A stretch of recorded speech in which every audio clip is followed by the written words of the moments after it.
2024 was an outrageous year in rap and also a very remarkable one. One of the most iconic years for me. 2024 not only had its fair share of albums, but it was also filled with a lot of ups and downs. So that's why today we'll be highlighting the most iconic incidents of 2024 in rap. So without wasting much time, let's dive in. Starting off with January. January got off to a good start with Kid Cudi dropped his album Insano with um 21 Savage dropping The American Dream. Then moving on to February.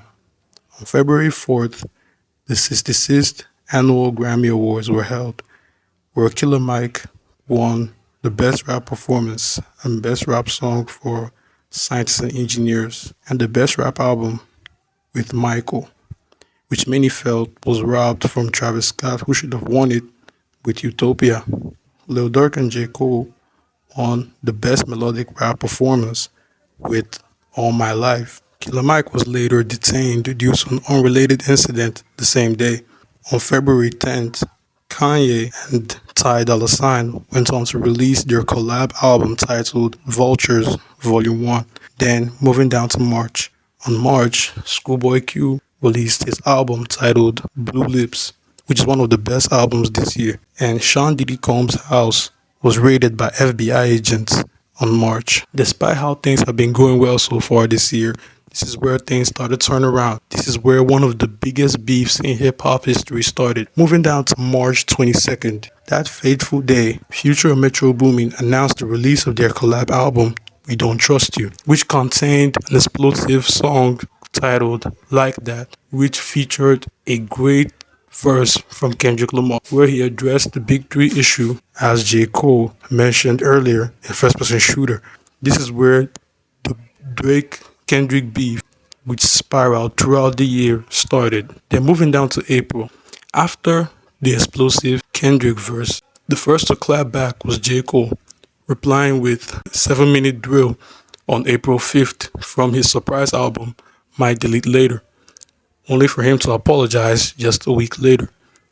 And then April featured a lot of diss tracks such as Push Ups, Tailor Made Freestyle, and Euphoria. Drake first replied with Push Ups and then replied with Tailor Made Freestyle just some days later. Kendrick then dropped Euphoria on April the 30th. On April 16th, NBA Youngboy was arrested in the Cache County in Utah on 63 charges, including drug possession, forgery, identity fraud, and weapons possession. The Drake-Kendrick beef then extended itself down to May. On May 3rd, Kendrick dropped another diss track aimed towards Drake titled 616 in LA, with Drake clapping back with Family Matters the same day. And then Kendrick replied with Meet the Grams less than an hour later. This year really featured a great back and forth between Kendrick and Drake, which will go down as one of the most unforgettable beefs in rap history. On May 5th, Drake then bowed out of the battle with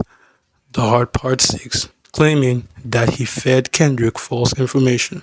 Meanwhile, moving down to June, on June 23rd, Fulio was shot and killed at the age of 26 at Tampa, Florida. Then on June 24th, XXL released their 2024 freshman class, featuring Big X The Plug, That Mexican OT, Lay Banks, Cash Cobain, and much more. Moving down to July. July really featured some great albums and some not very good albums, such as The Death of Slim Shady by Eminem, The King of the Mischievous South by Denzel Curry, and Ice Spice dropping Y2K. Then moving down to August.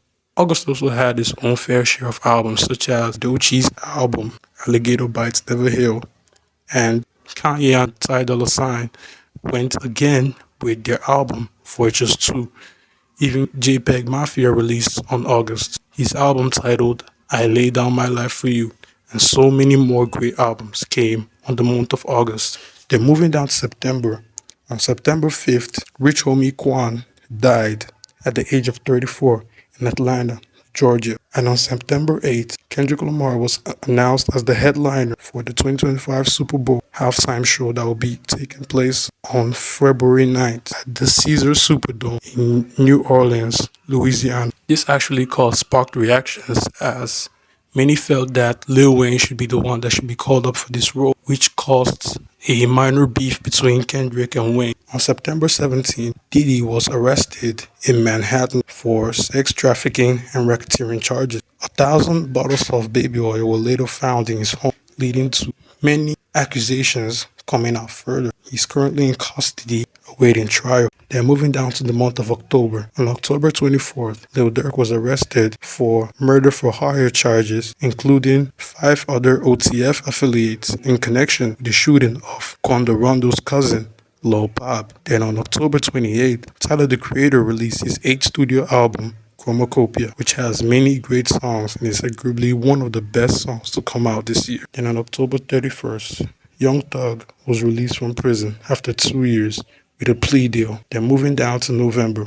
One of the biggest rap incidents of November was Kendrick releasing an album completely out of the blue. He released an album titled GNX, which I also feel is the absolute best album of this year. Then on November 25th, Drake filed a petition against UMG, stating that they used illegal tactics to boost the streams for Kendrick Lamar's diss track aimed at him, not like us. Then moving down to December 13th, West Coast legends Snoop Dogg and Dr. Dre then released their long-awaited album, Missionary. And on December 20th, SZA also dropped her album, Lana. Now, let us know in the comments, how iconic do you feel 2024 was, and how do you think this impacts the culture?